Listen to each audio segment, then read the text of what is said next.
Hey everyone, we have Sierra Smith on today, and she's going to talk a little bit about side hustles and bringing your live-in flips to a reality, and some beginning things in investing and how to get into your first rental. Welcome aboard, Sierra. Hey, thanks for having me. I'm excited to kind of talk about the more creative ways we've made real estate work for us. Yeah. Well, again, thanks for coming on. We connected through Michael Zuber, seeing on Instagram, and I'm like, hey, let's have you come onto my channel and talk about mainly live-in flips. So let's get into that and start by telling people what it is. Right. So live and flip is essentially this strategy of kind of like where you're using your primary residence as as the main vehicle to invest in real estate. And I like this strategy because it's a lower barrier of entry. But it does take a little bit of skills and you do need some strategy behind it. But we kind of fell into it accidentally. But yeah, you essentially live in the residence, you improve it over time while you're living there, and then ultimately by the time you go to sell, like you have done all of the value adding that you can do to your primary residence, and then you have a lot of equity built in, and then you can sell and cash in on that equity. Yeah, so that's essentially what it is. So how many of these have you done so far? We are currently on our third one. So we have done two of them, and yeah, and we are in the middle of our third one, which is um, the biggest renovation we have taken on for sure. Gotcha. So run through your first one when it sounds like it was kind of like not an accident that you did it and it just worked out that way. Yeah, so our first house we bought in college. So I got married in college, and let's see, I was a junior. So this would have been in 2012. We bought a house, and it was simply with the idea that we wanted to pay less in rent. And at the time, we were able to find a house that was a HUD house. So it did need a little bit of work. It had been sitting for a while. Um, and we bought it for 60,000, and we used like an FHA $100 down financing option at the time. So it was very little out of pocket to get into it, but we did not finance any of the renovations. So we cash flowed those and just did them over the course of the next 2 years. And it was things like, replacing a toilet. We put in kind of like a new bathroom vanity and a new floor in the bathroom. We put in a new floor in the kitchen, just like small upgrades over time. We put in a new carpet in the house, and we did most of the work ourselves. Like I think we had the carpet installed, but we like recruited, family to help us out with painting and patching holes and putting in the toilet and stuff like that. And so yeah, overall it was still a solid property, but it was great for while we were in college, and obviously beat it having to have a lot of neighbors or being a dorm room at the time. So yeah, so we just did that really with the intention of like we wanted a cheaper place to live, and um we didn't think about selling it down the road or I mean, we didn't even know that we were buying at a good time, right? We just thought houses were always that cheap. Like we were just not getting into it. That's all we had known.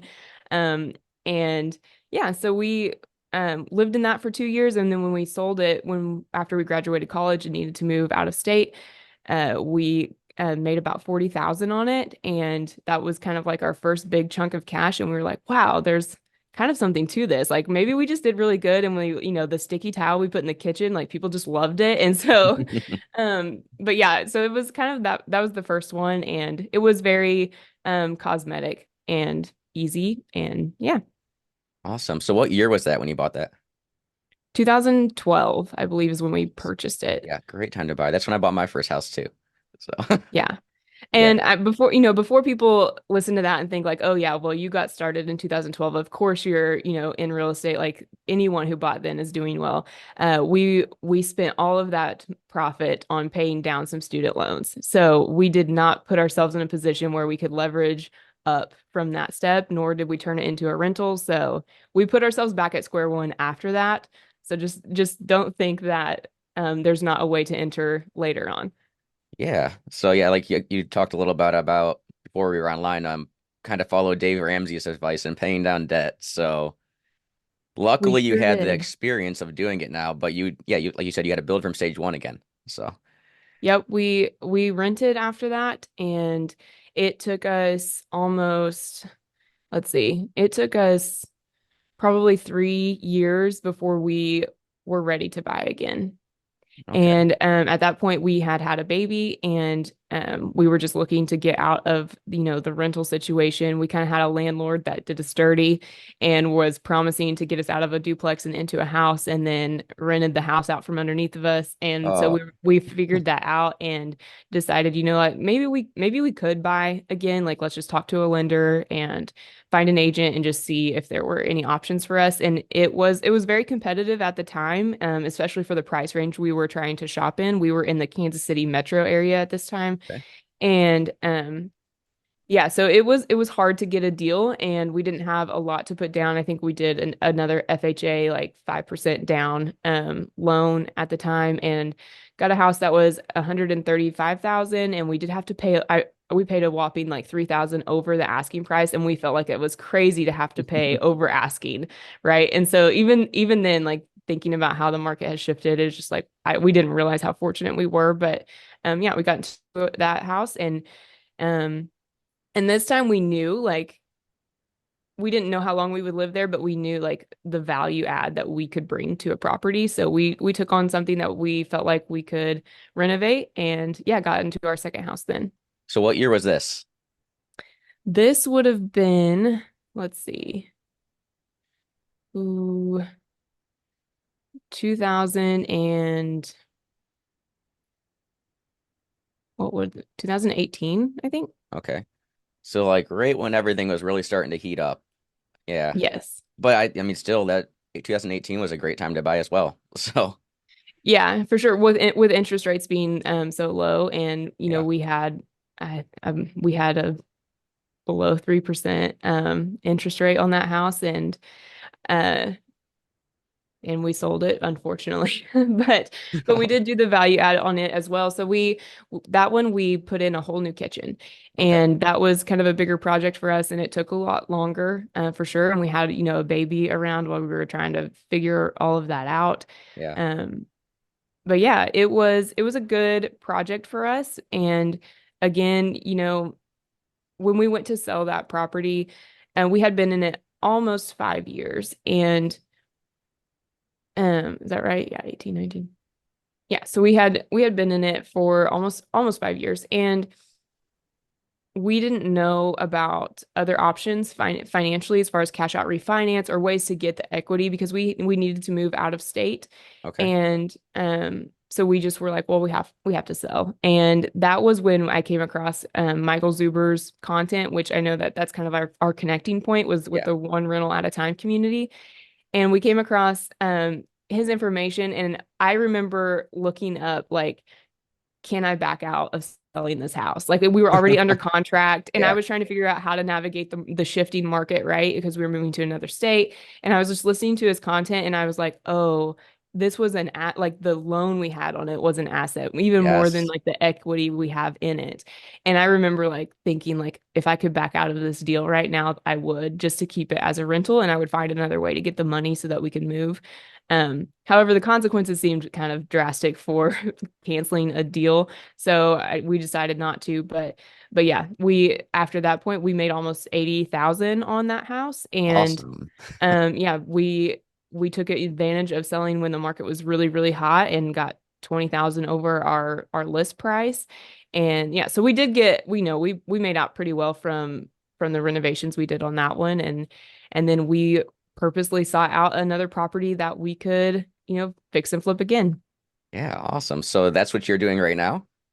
Yep. So we have a primary residence now. So what we did, after I learned about all the different strategies, was, instead of using all of that money to put as a down payment on the next house, we split it, and we used half of it to buy a rental property. And so now we have a single family investment property, and then we use half of it as a down payment on our primary residence.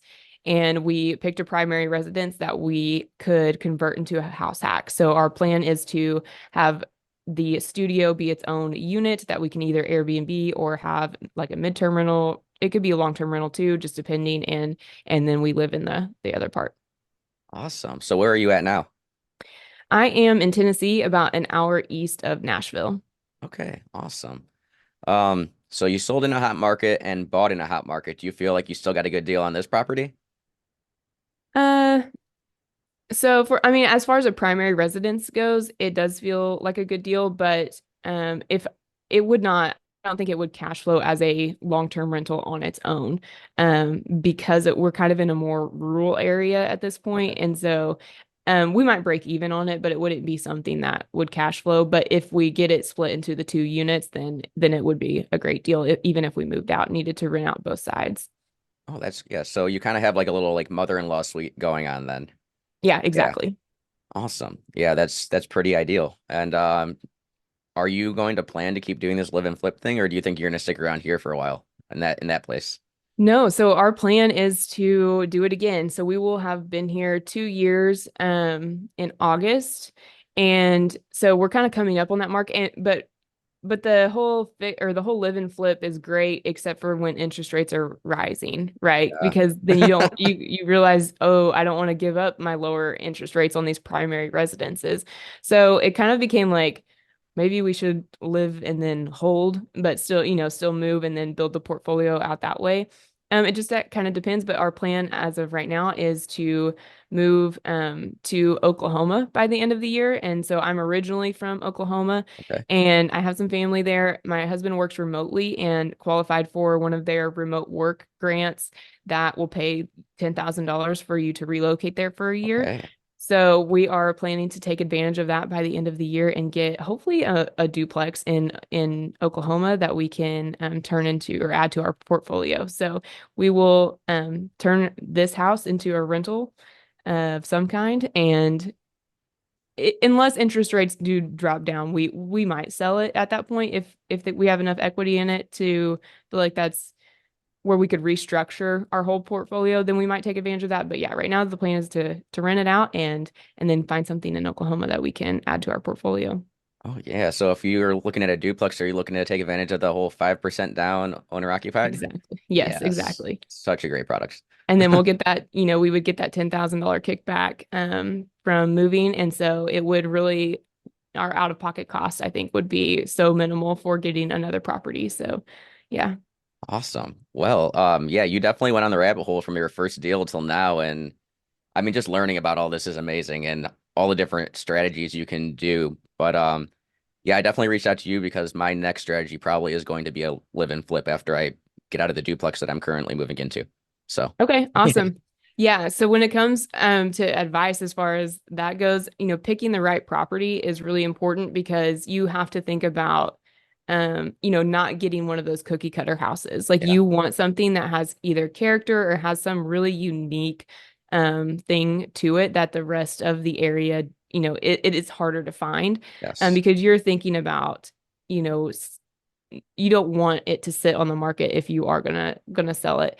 Um, so yeah, I feel like that's really important. And then when it comes to renovations, like just making sure that whatever you take on is within your skill set because it can get overwhelming pretty quickly. This third one that we're working on, we've pretty much rebuilt the add-on ourselves. And we took out the flooring. We had to do all new joists under the floor from termite damage, and so we've literally started from the ground up, like put down a vapor barrier and redid all of the floor, and it has been quite the experience. yeah, wow, yeah, definitely. I mean, I get the whole. This is where I'm going to struggle because I've only ever done rentals, like when I actually started investing, and I need to focus more on not rental rehab, but where I'm buying, I'm going to be trying to buy in. Buying the worst house in the best area, really, Right. because I won't have W-2 income anymore or anything, so I'm not going to qualify for a loan. So I'm going to be doing creative things. Yeah. Um, but yeah, it's I have people that are willing to invest in me doing a live and flip, so that's what's going to really help. But Yeah. And well, with it being your primary, well, I guess not if I don't know, you'd still have to qualify for the loan because I'm like, you could assume someone's mortgage, right? But you'd still have to you could, qualify for their loan. if you assume you could do other strategies like subject to, but Yeah. I'm looking at finding a property that's there's various strategies, but I'm looking at getting one of the best houses in or worst houses in the best areas and Yeah, for sure. making it I'll be there at least 2 years, so I don't have to pay any taxes on my profits. But Exactly. yeah, you want to Yeah, go it's into that a little bit? Sure. So, yeah, so those big lump sums, you get if you were to flip a house, you would be paying capital gains taxes on that. And however, when it's your primary residence, that's kind of like the huge hack to this is that if you live in it for 2 years, you don't end up having to pay up to a certain amount. Now, I mean, if you break the threshold, it's large. Like if you end up with over, I think it's like $130,000 or something like really um big on the equity side, you might end up having to pay a little bit of tax on part of it, but the threshold's really high, so it's kind of hard to get there. And even more when you're a married couple. So Exactly. Yeah. yeah.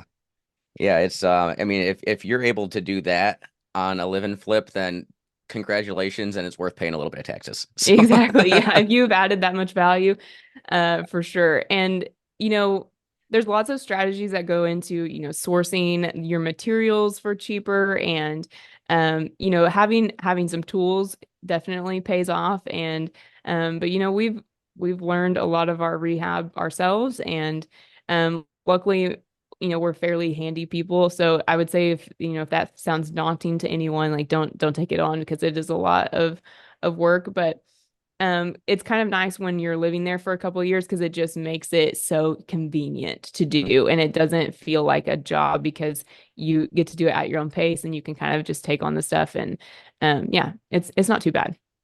so I would ask for anybody thinking about doing this, what would be like the biggest struggle living in a house that you're rehabbing the entire time you're living there? So if you don't have if anytime you make any room inoperational, like a bathroom or a kitchen. When you're rehabbing those, if you don't have a second sink or a second toilet, those are the projects that become like a time crunch. Like if you're having to, if you only have one bathroom, then it makes rehabbing that bathroom extremely difficult while you're living there. So that's something I would just think about. Like, and that's when I look at a property, it having 1.5 bath is like kind of important if we're Yeah. going to be renovating bathrooms. When it comes to the kitchen, sometimes you can get by. When we renovated our entire kitchen, it was quite the process before we had a sink and countertops back in there. We had most of our food moved out into like the garage, into like a pantry cabinet out there. And we were, having to rinse out cups and stuff in the bathroom sink and mostly cook stuff in the microwave. Like it is inconvenient for a while, that's for sure. So those projects are just a little bit trickier if do mostly like, it needs flooring or if it needs new trim work or or exterior things, like then you're good because you still have the operation of most of your rooms. But yeah, that's the biggest struggle. So just know that it can get kind of interesting, or you could be eating a lot of takeout, or you can be driving to the gas station to go to the bathroom. Like it can get kind of tricky. Yeah, awesome. So any closing thoughts before we wrap this up? Yeah, so I just think that it's really important for people to understand that there are all of these different interesting ways to get into real estate. And I really think this is kind of the spin-off of a house hack in a way, without having to have roommates, right? So you can get into real estate with less out of pocket, and you can do this strategy and turn a profit in a couple of years and then not have to have roommates, and you're still using your primary residence as the main vehicle for that. So I think people understanding that that's an option is just knowledge is power, right? Definitely. So if anyone wanted to connect with you, Sierra, where can they do that? Yeah, the best place is either here on YouTube, you can type in Sierra Smith and SunPeak. Oh, my sign's over here. Um and find me there, or on Instagram, I'm at SunPeak Official, and I always DM people back. So yeah, if anyone wants to connect and talk about more live and flip stuff, I'd be happy to. Awesome. Yeah, and I will put all your socials in the description of this video to help people find you a little easier. Awesome. Thanks so much for having me on. Yeah, no problem. I appreciate you coming on.